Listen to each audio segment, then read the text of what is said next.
Ayyee nagaan koo kabajaaf jaalalaaf ulfinaa bakka jirtan hunda keessan isin dhaga'u.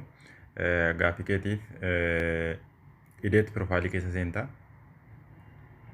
Achi booda maqaan kee inni gara olii kanarratti sii ba'u yoo inni asitti lakkoofsa ta'e asitti ni jijjiirrattaa. Kun maqaa keessa noormaalidha. Kun liinkii kan tiiktookii maqaa keetiiti. Achi booda yaada kan kee asitti barreeffattaa. Inni kun bakka liinkii galchanudha. Kun fedhii waan tiiktookii irratti kaa'achuu barbaadde asitti akka yaattaa. Achi booda gad dabarfattee Instaagiraama yoo barbaadde asitti fidattaa. Yoo yuutuubii barbaadde asitti fidatta. Amma yuutuubii barbaadna waan ta'eef asitti rukuta.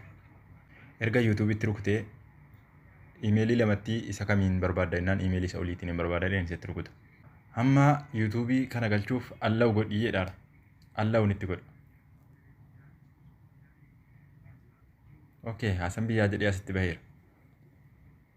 Bakka kanattis kunoo dhufee baheera. Silan jiru asitti baheera. Liinkii yuutuubii immoo bakka feesbuuk irra geessu yoo barbaadde bakka kana rukuttaa. Tuqaa sadeeddee kana rukuttee. Achi booda sheer bakka jedhutti rukuttee. Achi booda liinkii kooppii liinkiitti rukuttaa. Achi booda feesbuukii keessa erga seentee bakka kanatti rukuttee.